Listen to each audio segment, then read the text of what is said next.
Great, thank you. Thanks. Well, I was reading the paper yesterday. Actually, my husband was reading the paper yesterday, and he said, "Oh, you got to take this with you tomorrow." I don't know if any of you guys noticed this article that was in the business section. If you haven't read it online, or I'll pass it around here. But U.S. Bank put out a fairly lengthy press release, I think, and had an article about mobile banking and making your payments at point of purchase, right when you hit the checkout. Instead of whipping out the cash card or the credit card, you can pay through your mobile phone. And visiting with Lisa this morning, she said that in Europe they already, of course, are embracing this technology, but in the U.S. we are starting with this as well. And it's kind of an interesting article because it flips to the back side, and the man who's on the front there, his name is Dominic Venturo, and he is the Chief Innovations Officer at U.S. Bank, which is kind of a cool role. He gets to do all the new technology, and he has a whole staff of people that just work on services as well as products in the financial services area. So I'll pass it around, and it's a really interesting article, and hopefully helps dismiss those nasty big old banks and how horrible they are. They're coming up with new ideas for consumers. And as Lisa said, I come from that nasty side, which is the student loan side. And I wanted to share with you today what I've been doing over the last 14 years in product development and product management at U.S. Bank in the student loan area, as well as just the kind of student segment. And you can tell me whether or not you think we're on target or not with it. So just to give you a little bit of information about my background, I too went to a undergraduate program that was a Bachelor of Arts program. I was an English major, actually, and attended St. Olaf College. And after 5 years of teaching English, I realized that I was getting older and the students weren't. So I went back to school and went to the University of Minnesota and got my MBA in marketing at the University of Minnesota. And had a great experience, although I hadn't the kind of background that you guys have with the business background. I had to take all those business courses then. So that was sort of how I got into the whole marketing with regard to banking. I kind of fell into it when I was going to school. I worked 13 hours a week as a teller, and then as a banker and in insurance sales, and you kind of just try all these different areas and find out where your niche is.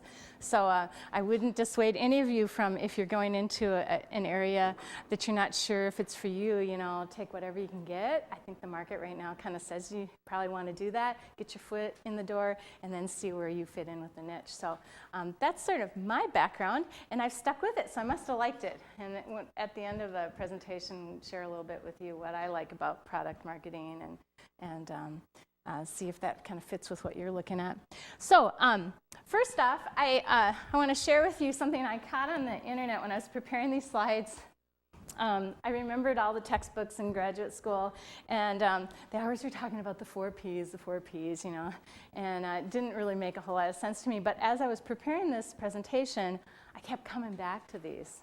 And that is, your price, your product, your promotion, your place, and right in the center of everything is, what does the consumer want?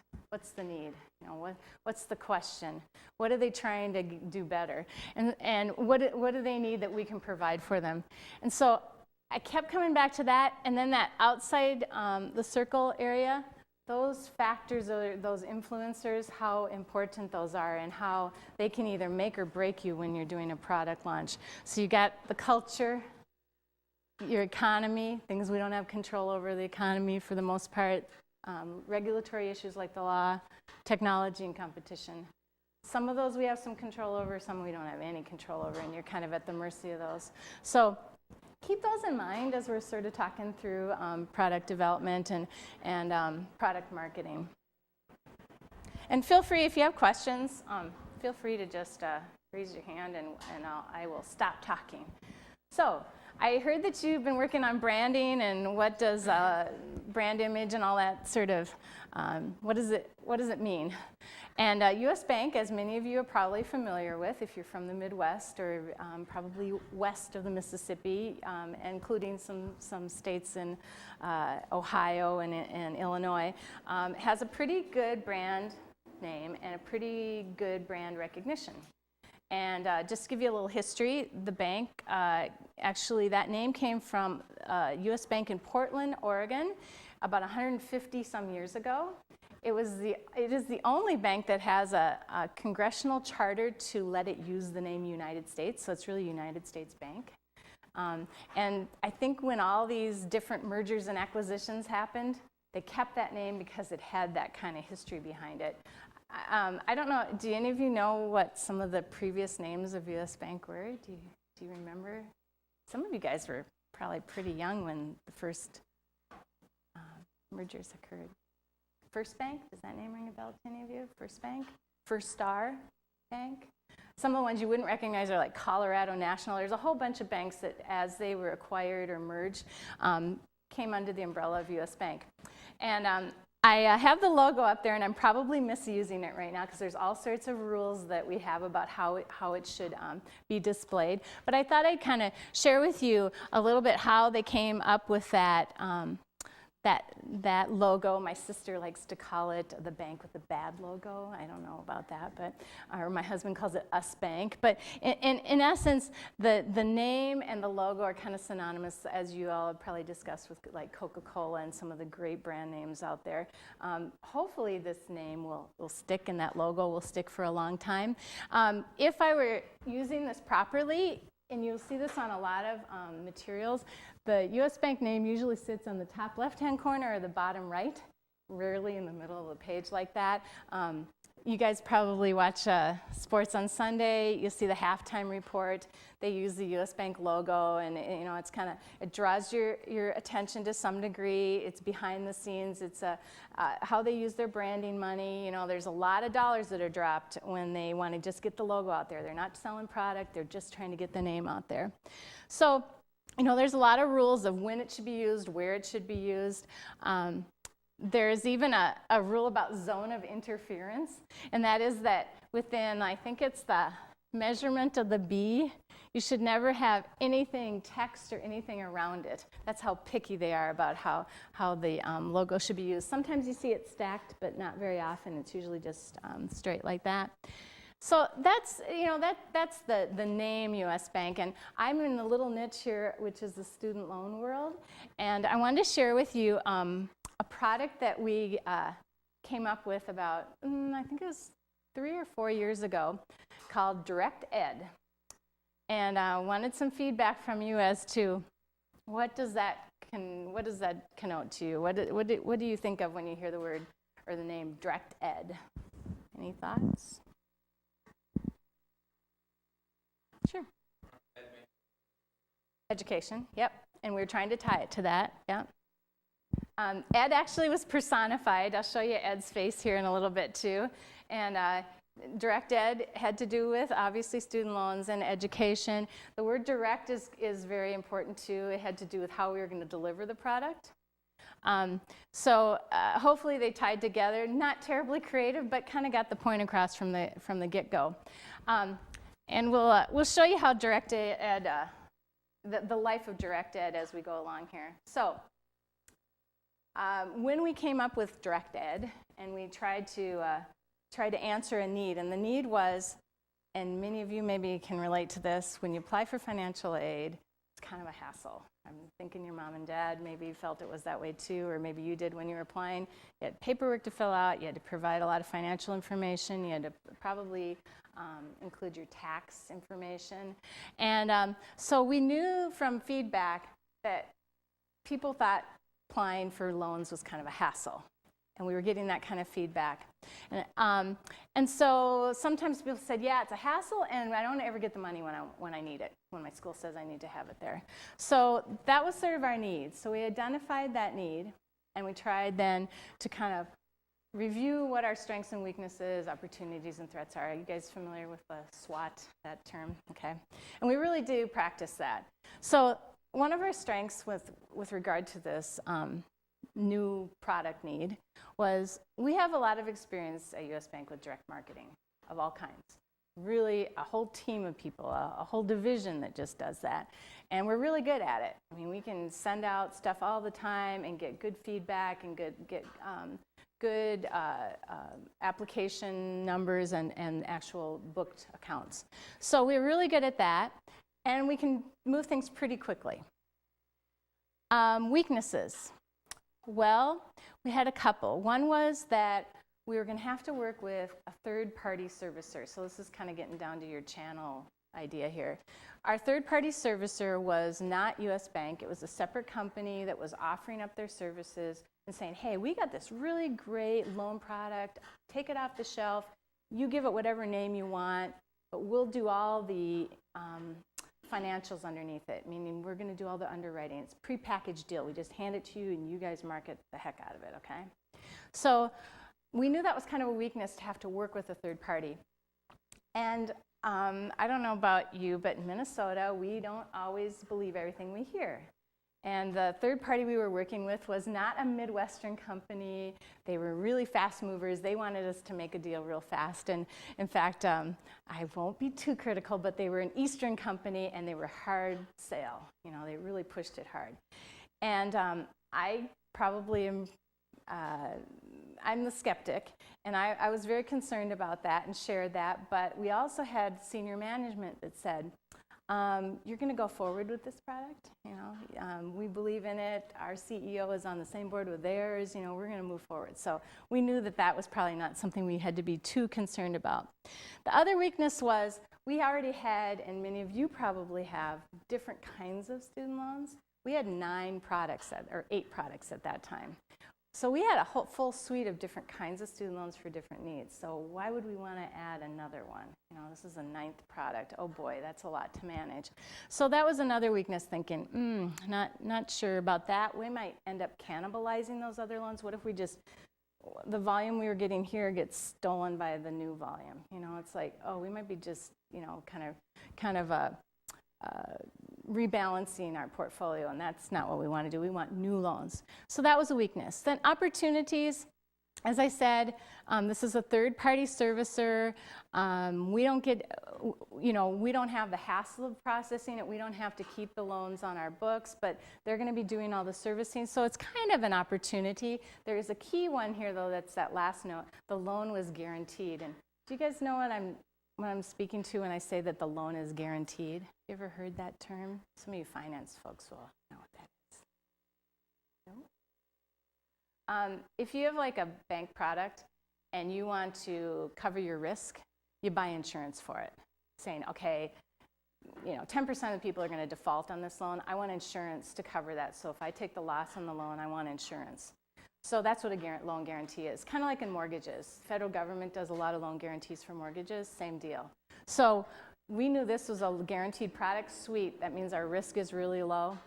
We don't have to worry about, you know, losses like we would on a consumer credit card or, you know, that sort of higher risk product. So we said, you know, that's an opportunity. And then lastly, the threat. And here's where it kind of ties into your own institution. Schools were not really happy about these new direct-to-consumer loans because they bypassed your financial aid office here. Because all we did was make the money to you, you get the money, and you don't have to report it to the school. So if I said, you qualify for a $20,000 student loan, you use it as you wish, as long as you are attending a school that we're going to do business with. Sweet deal. I don't have to report it as, you know, maybe I have living expenses over and above what the school says I do. I get to spend it how I wish. So we knew that schools would show some resistance. How much, we weren't really sure about it. But that was definitely a threat. And the last one is other competitors were in the marketplace. Wells Fargo had already dabbled, not a lot, but Citibank was big into these loans. Bank of America was also very big into these direct-to-consumer loans. We knew we were probably not the first mover here. We were going to be kind of a second player into the marketplace. So we were going to have to do better than them the way we marketed. So there's how we did our kind of SWOT analysis, if you want to call it that. So a decision, get it to market. We said, hey, despite all the weaknesses and the threats, let's get a direct-to-consumer loan. And let's market it to our existing customers, which US Bank has got about 11 million customers. Let's get it to them, and let's try to send it to prospective customers. Let's try to get the word out to anybody who maybe doesn't bank with us. Let's try to launch it to them. So it kind of leads us then to what are the next steps when you're in a rather large corporation within U.S. Bank? And I think this is true in a lot of large companies. You have a lot of internal politics and a lot of internal steps. So if you're in a small startup company, you might be able to launch something in like 6 months, maybe even shorter than that, which would be very good. In my organization, a year is great. If you can get something launched in a year, you're great. But we were able to launch this thing in less than a year, which is pretty good, even though we had to go through all these steps. And what those are, there's something called a business change risk assessment. And pretty much everybody who might have their fingers in the pot has to sign off on it. So that's everything from your business line, who is us, your project managers, your compliance, your legal, your risk people, your marketing people, your systems people, your web development people. These are the ones just off the top of my head. I was like, yeah, we had to get sign off. And if they have any doubts about this, they won't sign off. And they'll come back to you and say, well, tell me how you're going to address this issue, or tell me how you're going to fix this. So you have to get those sign-offs, and then you need upper management sign-off. I mentioned to you before that we had the CEO already kind of buying into this. So that was a little easier for us, but the more expensive your project, the greater the layers of people they're going to have to say, yeah, we're willing to put these kind of dollars behind it. Our budget was about $500,000. That's kind of a fairly small project, but about $500,000 is what we had to then spend in order to get this thing launched. The last piece, and if you are taking any notes, the last piece is so critical, and I would say put exclamation points on it, is you've got then to coordinate your marketing and your technical people. And if any of you have been in sales or you know people in sales, they love new ideas and they love to market it right away. Like the moment you tell them about it, they're ready to run off and tell people about it, even if the product doesn't launch for 6 months. So you really don't want marketing to get ahead of you too far. And vice versa, technical people would take 2 years to make sure everything is perfect. So boy, you're going to be the one who's going to have to coordinate those two and make sure they're on the same page and moving together, because you don't want any missteps there. So that's where we went with Direct Ed. And we had worked through these next items. The first one was the profitability. And in a bank, as you know, our whole objective is to make money. It's to serve our customers, but then as a means, we want to then make money for our shareholders. So we had to figure out, was this product reasonably priced?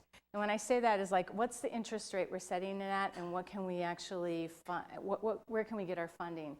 And that, just to kind of dispel the idea that the banks make just a ton of money on these kind of loans. I don't remember the exact margins, and I probably shouldn't share, but we would make anything between about 1% margin and 10. So we're not talking massive margins here compared to a consumer product where your markup might be 200%.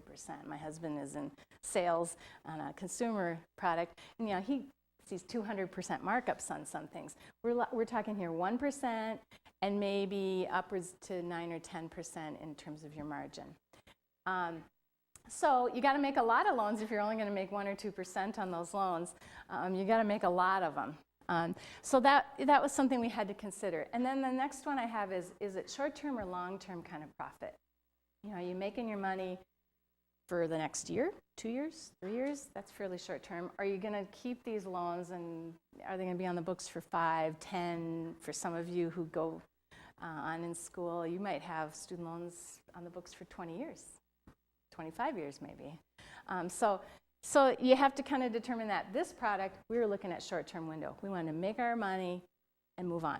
So it was a short-term type of proposal. Then the risk. Who do you make these loans to? We have to look at your credit score and decide if you're the kind of person we want to make the loan to, or we look at your parents' credit score and decide if you're the candidate we want to make those loans to. So we have to figure out the underwriting on this loan. Because this was an off-the-shelf product from another company, they had already done a lot of this underwriting for us, but we had to see if we agreed with that. You know, is it something we want to do? And then let's say then we make the loan, and then this really great student decides that I can't pay it back. In fact, I'm going to file bankruptcy, and so I'm going to default. How do we cover that risk? And remember what we called that, what's it called when you have the insurance on the loan? Remember what the name of it? It's guarantee agency or guarantee. Yep, we got a guarantee on it. So we have to make sure that we got a guarantee that's solid.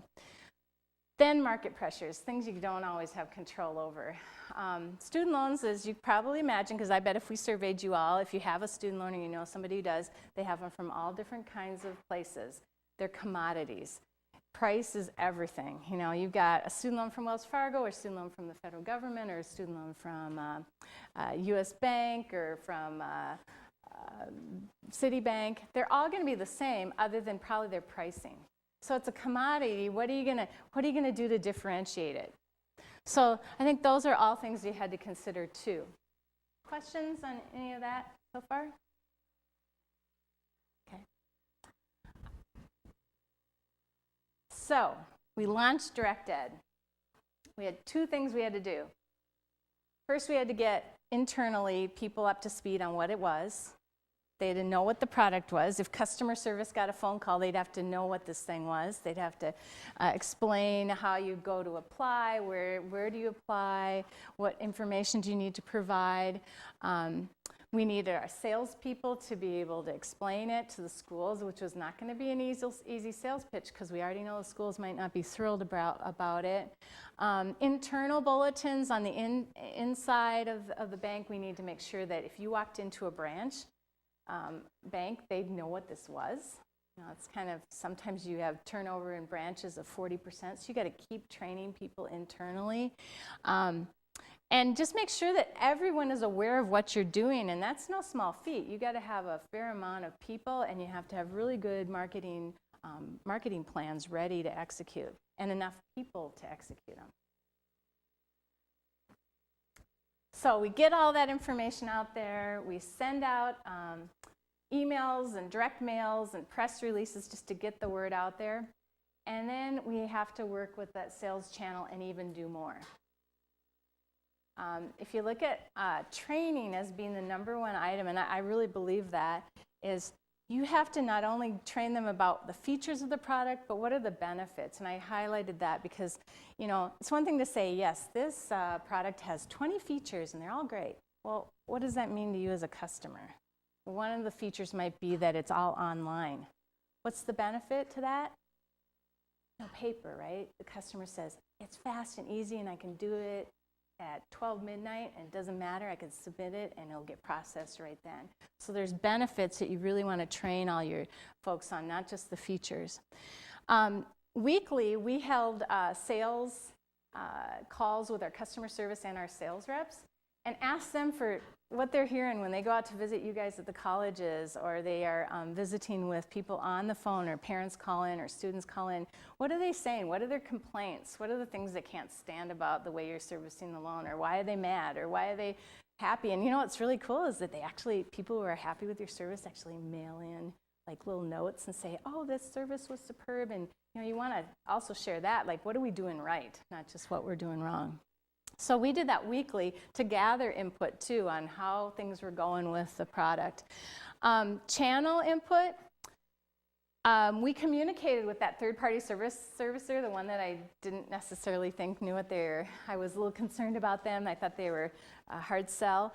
Communicated with them saying, hey, you guys aren't getting the money out quick enough, or maybe there's an issue with how they are sending the proceeds. Maybe they're sending them to the student rather than to the school, or you know, those kinds of issues. So we communicate with them.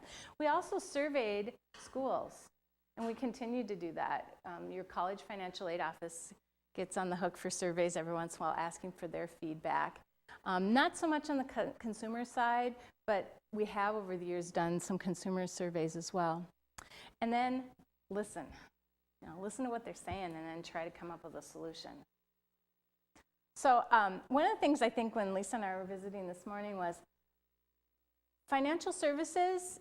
Is it a service? Is it a product? I refer to this loan as a product, but in a way, it's kind of gray, right? You got a product that's really creating a service for people. So service along with your product is what we're selling. So I couldn't quite figure out where we fit in here on that. So now we've got supply chain. And when we're working with a third-party entity, like I mentioned, you have issues with whether or not their systems talk to the bank systems. Do they provide reporting that you can read, or are you getting like tons of paper, piles and piles of paper from them, or are you getting electronic feedback from them? And that's really important in a bank because you got a fleet of financial analysts and accountants who are just trying to make sure that what we're doing is right. We're making the kind of margins, we're making the profits we want. And so it's really important that they have compatibility. Expenses is how expensive is a servicer? Are they going to get us in the door and then they're going to charge us higher rates every year? Are we going to have to think about bringing this servicing in-house instead, not using a third party? And then system limitations is one that maybe they've got this packaged product and that's all they're going to do. They're not going to enhance it at all. So those are all things we have to keep considering as we have a third-party servicer.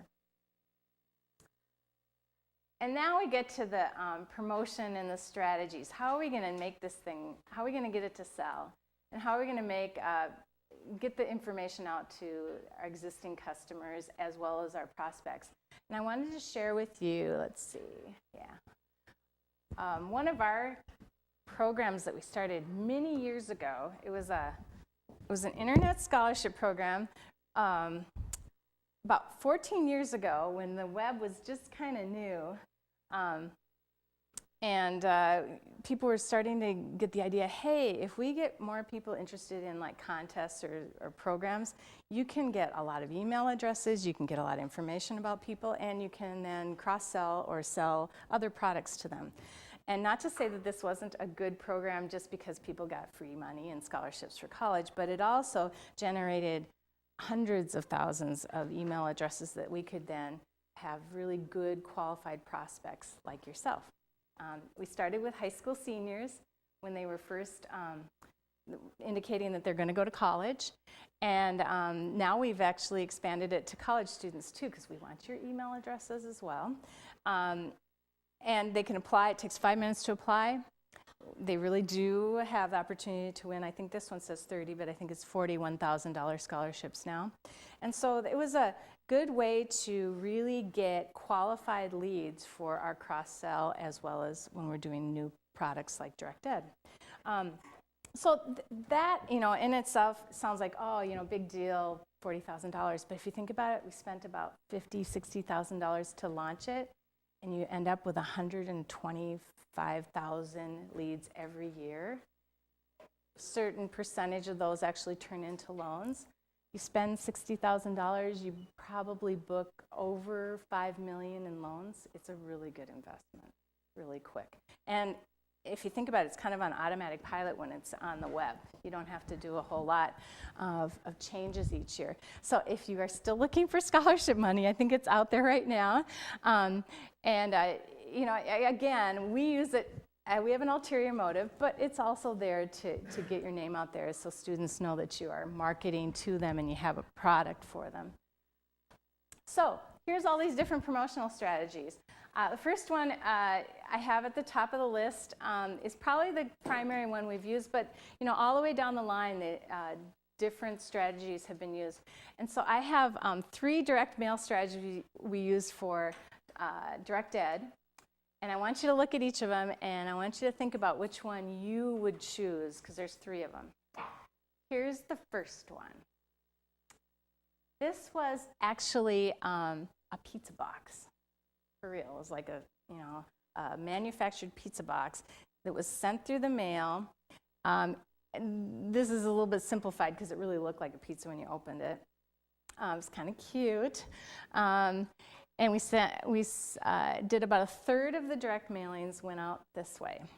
So it was trying to get the concept of, hey, you can use this loan for all of your expenses for college. The second one was what we call a self-mailer. Not as cute, but it was a mailing that was like, I guess it was it was double-sided, used a little wafer seal, or we call it booger glue. You know, you kind of glue the thing together, and then it gave the web address where you apply. So that was called a self-mailer. And then the last one was a boring direct mail piece. It was just a letter. And again, all of them had the same content for the most part, but they were different treatments. And why we did that was we didn't know really what was going to work the best. So we kind of went a third, and then we took 10% out for a control group for all of them, because we always use control groups, meaning we want to see if the mailing has any impact. Because if they're already going to be a customer of the bank, or they're already coming to the bank, why spend any money on direct mail? So now you have to vote.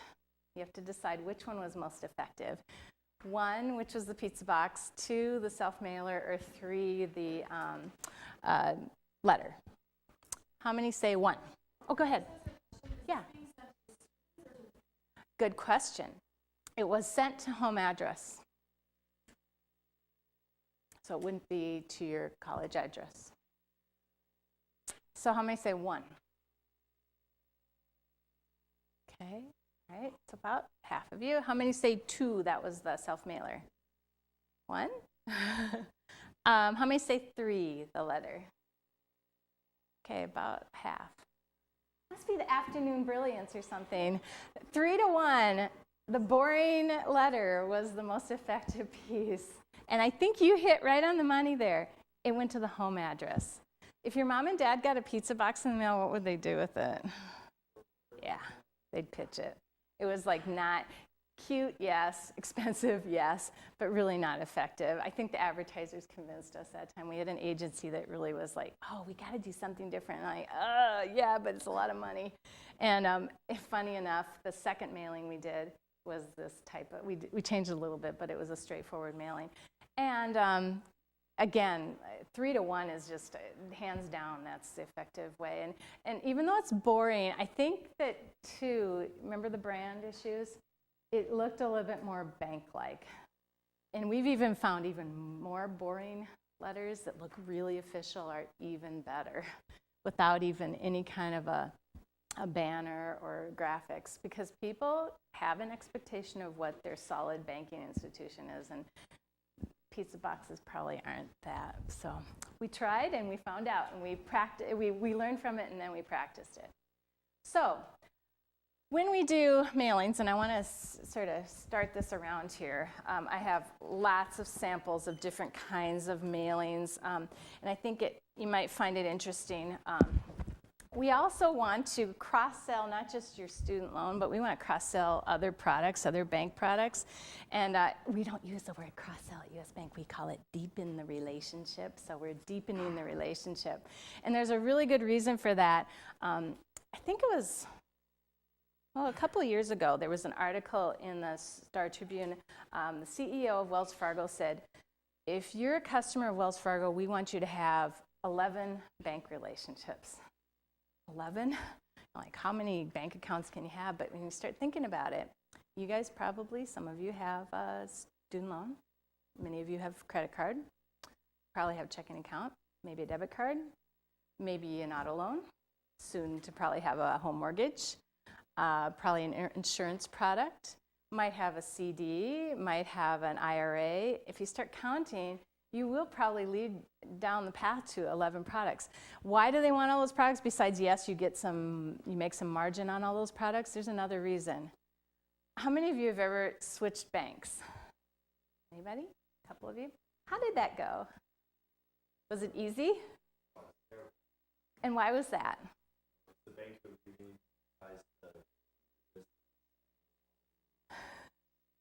Horrible. Yeah, I agree. If any of the rest of you have had that experience too, if you have like automatic deposit or you're paying your bills online or electronically, to get all that change, I mean, you might spend a couple days just getting it all moved. So yeah, once you have people locked in on accounts, the attrition rate goes down to almost nothing. People just don't want the hassle. It takes too much time. So it is really important to do cross-sell. And as that book moves around, you can see we did some trying to get you to do more than just your student loan. We want your student checking account that will morph into some other type of account. We want your campus credit card. You guys use ID cards on campus, right? Do you have them? Are they co-branded with any banking institutions? Okay, yes. And a lot of colleges want to keep that control, but there are a lot of, especially state institutions, University of Minnesota is one, where they have actually, you can use your campus ID card as a debit card too, and it's tied to other accounts.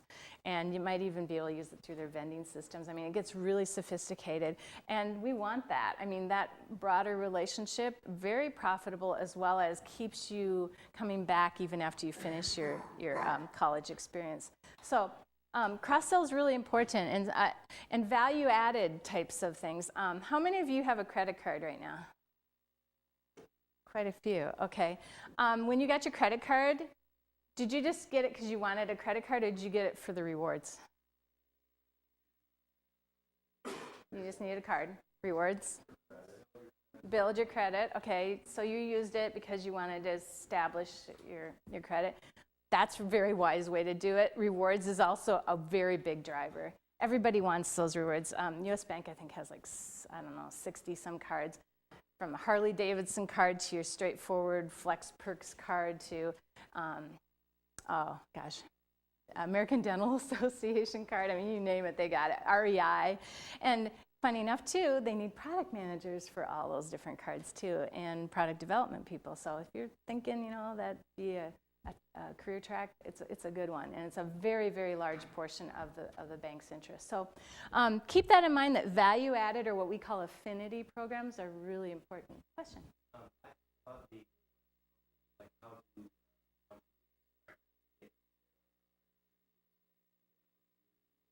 It can be both ways. Although there's a fleet of relationship managers and salespeople for the bank who go out and reach out to those corporations and say, if they haven't thought of it already, why not get into that market? It's a win-win there too, because they reap the benefits too. They get some of the margin usually, or depending on how the deal is structured. But yeah, it's a really big area, and plastic in general is. Although now with this mobile banking, we'll see how that morphs. Because maybe mobile banking will take over. It'd be, if you get an opportunity to try it or be in a test group, I think it'd be great to be a part of those mobile banking tests. I know the bank's going to be reaching out for that soon, so keep your eyes open. Other questions on the cross-sell? Or okay. Email. Another one of my favorites. Although you guys aren't using your emails the way you're supposed to. You guys are way into using the mobile stuff. My generation likes email still, but if you're like me, I have my junk email and then I have my private email, and don't even touch my private email for any of this kind of solicitation. I think in 1 week I had 500 emails on my AOL account, because it's like, yeah, that's where I dump everybody who's going to cross-sell me. But email is cheap. It's massive. You can do it a lot. I would suspect, and Lisa and I have been visiting about this, that there will be more regulations in how and when you can email folks, how you use their information. I mean, that's just a whole world that's open to all sorts of concerns, I guess. Opt-outs, if you have somebody who says, hey, don't you send me any more stuff, you got to honor that. Because you don't, you've ruined the relationship with that customer. So opt-outs, recipients burning out, they get too many emails from you, like, just leave me alone, And then your message, you guys are the ones driving it. It better be short, like 120, 160 characters. Don't make it any longer than that, and it better be engaging, and then be done. Because people don't have time for reading, long novels on their email. This next one we've used a lot, and we've been testing this, and this one fascinates me because you can spend all of your marketing dollars just on this. How boring is that? So you want to deal with paid search or natural search, and I don't know how familiar you are with the term, but you can't kind of see it on here. I guess my browser wasn't pointing it out, but those top 3 are kind of in that shaded area, which is the paid search area. And you can see those 3 players there. Sallie Mae, big student loan provider, the world's largest. U.S. Bank, Wells Fargo showed up. It took me, I think, 11 or 12 refreshes in order to get U.S. Bank's name to show up, because they only pay for a very small part of the market, whereas Sallie Mae and Wells Fargo spend a lot more money, and they show up a lot more often. And that's why, because you bid against each other in order to get share. So lots and lots. I mean, in any given month, you can spend several $100,000 just on the word student loans to be in those positions. And sadly enough, majority of people click the top, one of the top ones listed there. They don't scroll through page after page. And you can see some of these other providers. This was a kind of curious one. Citi student loans, they're out of the business, but they're showing up on natural search. And that was just last night. You know, they're no longer even offering student loans, but they're showing up. So I thought that was sort of curious.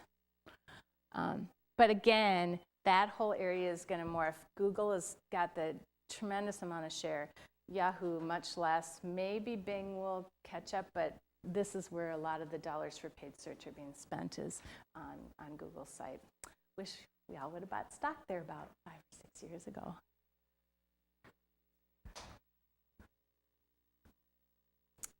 And then website content. What do you have on your website? I have to admit, I'm not terribly proud of our site right now. It really needs a refresh, and the bank is working on it. If you go to usbank.com, it looks quite different than this page, because they're refreshing the site, making it more user-friendly. Get to where you want to be. Don't just give people lists of features, just get them to where they want to be. But that's really important, that your content, if you get them there, you better get them to where they want to be really quickly. And then this next one, press releases. You have, internal announcements. And when you have 67,000 employees, you're going to need to put internal announcements out. You've got people turning over in branches all the time. You got to get the word out when you're doing something new. But then externally, like that article is circulating around, I'm sure that was probably a press release that someone at the Star Tribune picked up and then added some more information, probably called the bank. But it's free. You gotta like free. Press releases, and unfortunately the way media works today, if you have a good writer in-house who can write good articles, newspapers tend to pick them up. I've written a lot of bylined articles, and as long as it's good content, they will put it out there and even use their own byline sometimes, and it's just copied from somebody else. But again, it's free, and it does get your message out. So this is a piece that kind of value added, and I think that's in the book as it's moving around here, that I think we found to be very effective when you went into like the branches or the high schools or even the college financial aid offices. It was called Paying for College, and it was value added. It wasn't selling the student loan product. It was just saying, hey, how do you apply for financial aid? And many of you, when you were probably high school seniors or juniors, you were trying to figure this out. So value-added pieces like that also help promote, obviously, whatever your product is, ultimately you want to sell them. The last one I have on the list is media, mass media. I think I alluded to like the NFL halftime show, U.S. Bank buys spots and that. They have sponsorships. Those are very, very deep pockets. And a little division, and I say little, division like our student loan division, we'd never have the money to do that kind of mass marketing. So you got to rely on your corporate mass marketing in order to do it. The web, definitely cheaper, but even there, placement of banner ads, et cetera, are more expensive. And then there's the big one that I don't know if anyone has hands around yet, and that's social media. You guys probably are at the same level as a lot of companies right now, because you're a user of social media. Nobody's got 5-10 years experience in social media because it hasn't been around that long. So if there's one area I would say, hey, look for jobs, it would be in this area, because everybody's trying to get their arms around how they're going to do it, whether it's Facebook or whatever type of medium, Twitter, whatever. And curious too, the bigger your company, probably the worse you are at using it. Because U.S. Bank, I don't even want to say it, but we have a little tiny Facebook page, and it's really bad. And they're just now getting their hands around how do they actually staff it. Because if you have social media and you have a site like on Facebook, you better be ready to man that site. So if people start emailing or having conversations back and forth, you better have experts who are ready to answer those questions. Just like you have a staff of customer service people on your phone lines, you've got to have the same thing here. So you got to staff up for it. Whereas if you're just a little tiny mom and pop pizza joint, you probably could do social media a whole lot better than the big your Fortune 500 corporations. And Lisa and I were talking about that too. There are some very, very prominent companies that just don't have a clue yet how to do it. If you have an interest in that area, I would highly recommend it's going to be the growth area. It is within the bank right now too. And when I say staffing, I think it was it Quest? I don't know. I was signing up for something on Quest, and it was like midnight, and probably on a Saturday night. I have no life, but I was clicking away, and all of a sudden this face popped up on my screen, and they said, "Can I help you? Are you having troubles?" And it was somebody monitoring my application, and they were ready to assist me live. Now, they might have been here in the States, they might have been overseas, who knows where they were at. But that's the kind of that social interaction that I think that people are looking for, and I think it's a really exciting area. So I would highlight that in terms of job areas if that's an area you're interested in.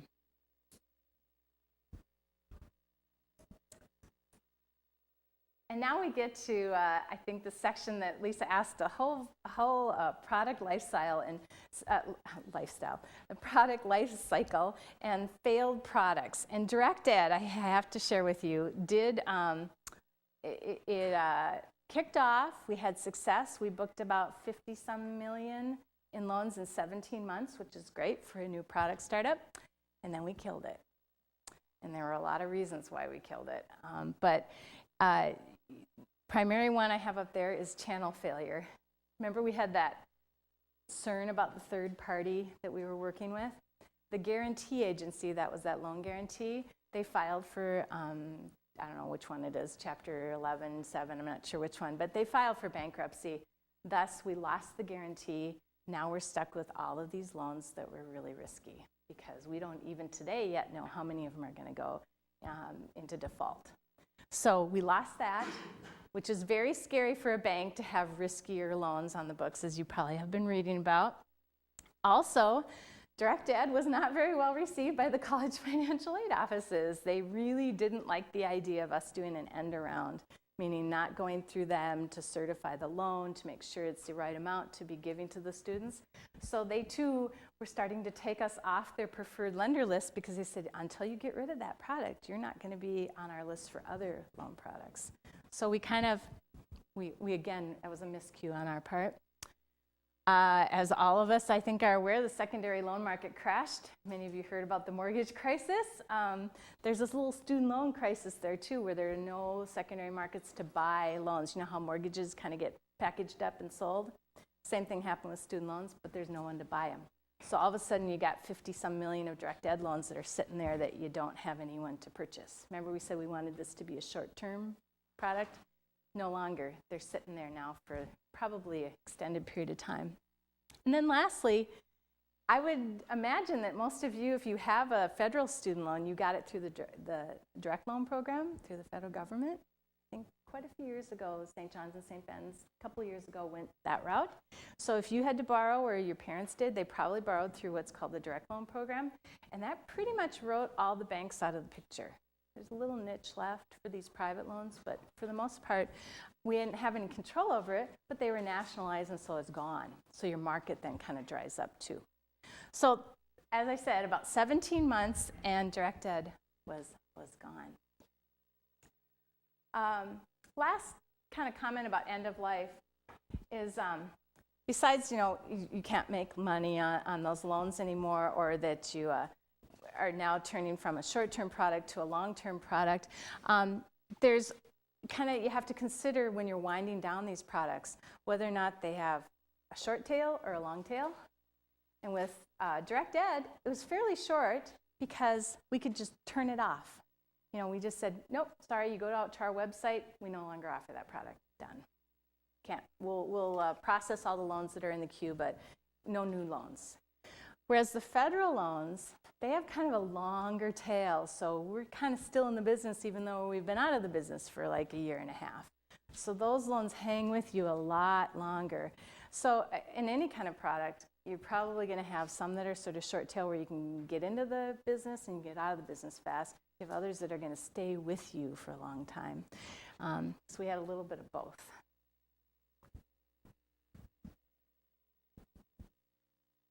So, last slide, besides questions. What's good about being a product manager? I guess in my opinion, it's fun to be both the idea person and then to be kind of the navigator. You know, you get to be the captain. You got to get everybody on board with the ship, but you know, you can move together and you can be the navigator on the ship. One of the things we like to call is, what does done look like? So you get all these great ideas, but then ultimately you have to figure out, what is our final product going to look like? And that's really, I think, exciting to know, okay, we're going to start from scratch, but here's what done's going to look like. And then you get to work with all these really other smart people, technical people, finance people in my world, as well as just specialists. Like, you've got advertising people that's their deal, but they don't know anything about the product. Or you have web developers who are really good at writing code and they know lots about that, but they really don't have the customer experience, you know, in mind. So you get all these great, very smart people, and you can all work together. And then it's never the same. You kind of, you kind of feel bad. Old Direct Ed, he's gone, you know. But there's another probably product on the horizon. There's some other new opportunity. So you constantly get something new to do. It's not the same old all the time. So I mean, I think that's the dynamic part of being part of either product development or on a management side. So that's kind of in a nutshell what I had to share. Questions?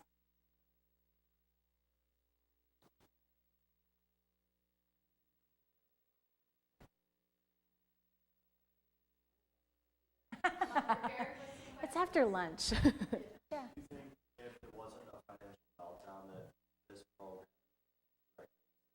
Yeah, I do. I think there's a concept there of people wanting very simple processes that's still a very valid concept. And without the financial meltdown with the secondary markets, yeah, I think there'd be a lot more players still, because it was just such a great growth area. And in essence, it's the bank and you, nobody in between. What a concept. No other players involved. Yeah. You said that the work is kind of the same.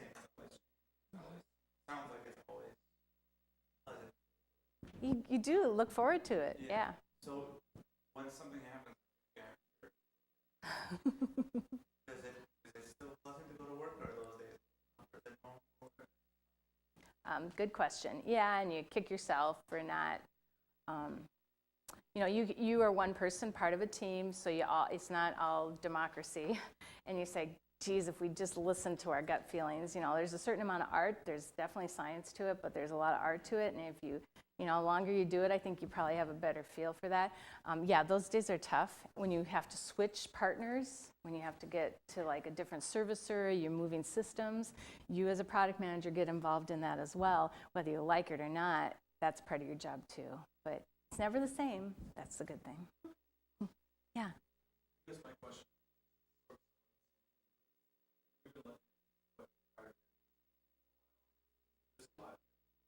Yeah.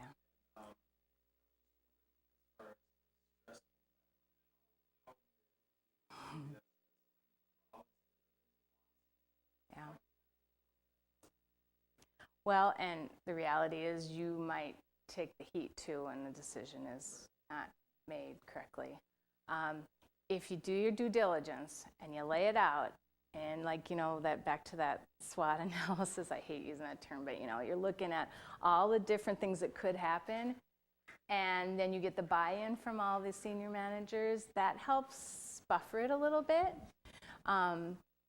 Yeah, there's stress there, but I do think too, from a potentially you're paid well for it too.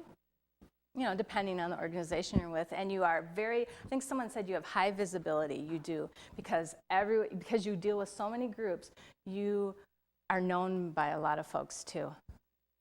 So I guess if the stress gets to you, you could always bail and go to one of those other areas, because you're known to those other groups too. It's a very high visibility kind of position. Mm-hmm.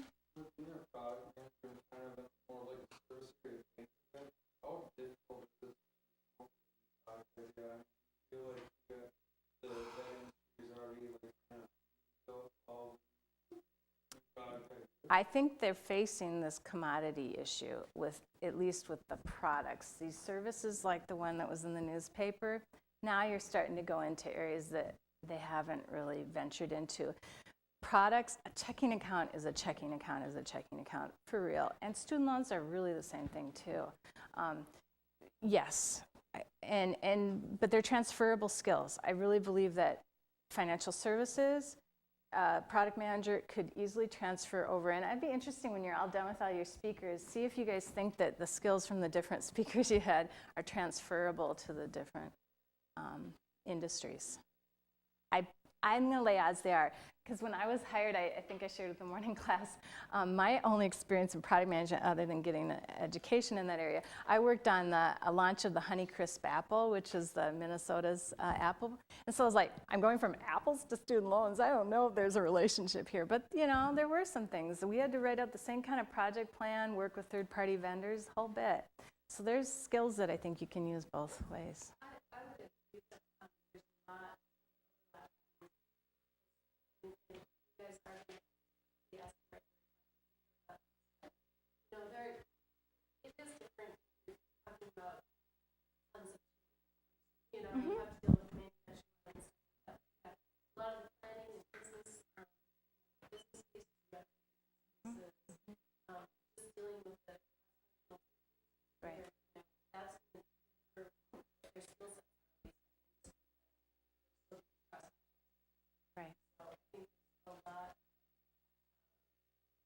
I think product management might we all Right. And having that background, that broad liberal arts background with you guys have all had to, take the finance classes, take the accounting classes, take your liberal arts, writing, English, etc. Those are all going to come into play. There's no downside to that because you need to have a good understanding of the math and the finance side of it. I work for a bank, but I wasn't a finance major, but I still had to have a pretty good solid background in that.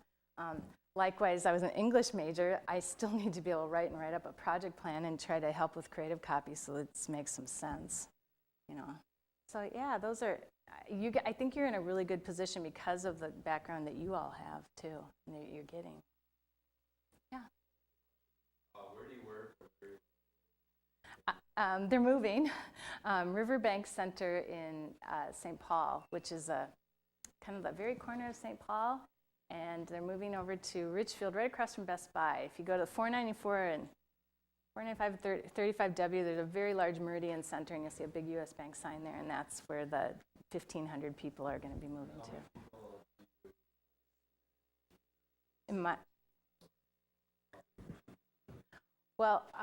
I have had up to 5 direct reports, but as you can imagine, we've been scaling back too because of all the market influences.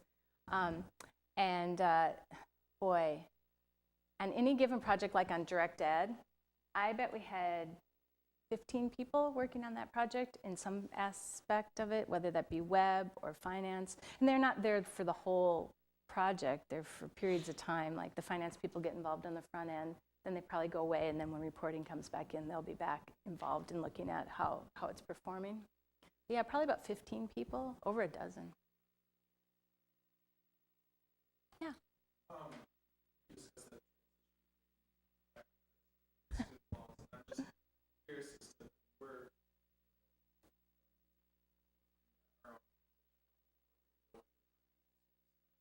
Yeah.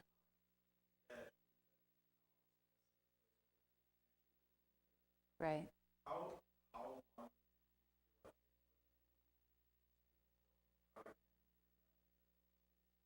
Honeycrisp, yes.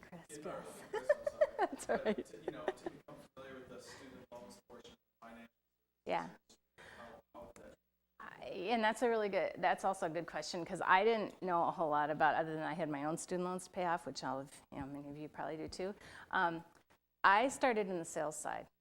So I think I was lucky. It was a little serendipity, but I started out calling on college financial aid offices, and I had to learn then the sales side of it first. While I was doing that, though, I had the background already in marketing, because I had gone to school for that. So by having, I think, the education part of it already taken care of, I got my feet wet. So was that the ultimate job? I didn't think I wanted to be a salesperson for many years, but 4 years was good. That gave me a good foundation. I think that's really good if you can get in on one of those levels, because you're more credible to them too, if you know the product that well. And when I say them, upper management. Yes. I'm just curious for like a project, how long how long is that normal? Like, do you normally have over product? No, it's not normal to have a 17-month product. That's not typical. But it took us less than a year, which is really unheard of in our financial services area. It would take, my experience has been about a year to launch anything. But the window's getting shorter because of all the tools that we have now too. So yeah, we did it about I think it was about 9 months to go to launch. But then 17 months was the whole life cycle of that product. Yeah. A lot of sweat that went into it, and you're done. It's like, okay, don't have to have an emotional attachment here. We're moving on to the next part. Yeah. Kind of whatever the dictates are from above. So if there's, right now, as many of you are probably aware, banks are very interested in taking in deposits. They want the funds coming in. They're having more struggles in who they should loan it out to. That's the whole concept of a consumer bank, is take deposits in, loan the money. But there's an imbalance there right now. So right now there's a lot of pressure on those deposits, folks. I don't know if any of you have been our U.S. Bank customers, but they have a new program called the START program, and it's to get people to save again. And it's like everything from your pennies to whatever, and it's a real push to get deposits in the door. Now, if that switches, then there'll be more pressure again on the loan side, depending on where the market is. Other questions? They're all really great. Yep. Oh, yes, go ahead. I was just wondering if there ever was like an aha moment. This is what I want to do for the next 20 years. Like, what was that? What was that? I think it was back to that Honeycrisp product. I think it was last year in graduate school. Is the thought, so that's why I took all those classes that, I'm not an expert at them, but I get it, and I can tie those pieces together. Because really, I think people know if they're in finance and they go down that route, or if they're in human resources or in management, they get that feel. I really believe it was when I was working on a true tangible product that was like, this is really fun. Look what we can do, and if it works, gosh. And the Honeycrisp is the #1 selling apple, at least in the last 10 years. It's just taken off all over the world. I don't know if I like it anymore, but it was good when we started. The University of Minnesota is the one that developed that product, so it was a homegrown product too. So to be a part of that, I guess that's it. To be a part of that and use all those different. I'm a generalist. I'm not an expert in any one of them. I rely on a lot of those experts, Lori, one thing I say to my students it's a job where you not you never see the totality as yes. eventually, if you're there long enough, you work. You touch everybody. Yeah. Yeah. Function. Very unique, because a lot of other areas and divisions, you don't have that opportunity. I'm selling it because I think it's a great area. I really do. I believe that. And you need more people with good ideas, and the idea of, new concepts. And there's always needs, but you just got to come up with what is the solution to the need. Did you have a question? Oh, yeah, you're saying how the market is so much financial services. How do you as a product manager try to kind of take it as it goes, whatever? Well, you're trying to get ahead of it. You're monitoring it. Trade associations, keeping your ears open, listening to what the salespeople are saying, because sometimes they get wind of stuff long before anyone else, and if you aren't listening to them, you're going to be behind. But you're trying to stay ahead of it. And I do believe even with what's happened in this last 2 years, the writing was on the wall for a while with the issues with the lending. And I think the banks were just, part of it they had control over, part of it they didn't. Just in the student loan world, part of it we have control over, part of it you don't. And knowing what the difference is. You know, don't spend all your effort in trying to fix something you don't have control over. You can lobby Congress all you want, but if they have an agenda, you might as well forget it. But yeah, that's another part of it too that's really cool, is you do have to stay abreast of what the trade is doing. You get involved in national groups, trade associations. And you hear about what are the new growth areas. And I'll be straight with you. The two areas of our bank that I think are super growth areas are as I mentioned before, the retail payments and the mobile banking group, that innovations group, super growth area, and the card area of the bank. Prepaid cards in particular, those are great areas. If you're looking, like, okay, where do I want to try to start? Those would be areas I'd look into. Good questions. This is great. Thank you so much. The size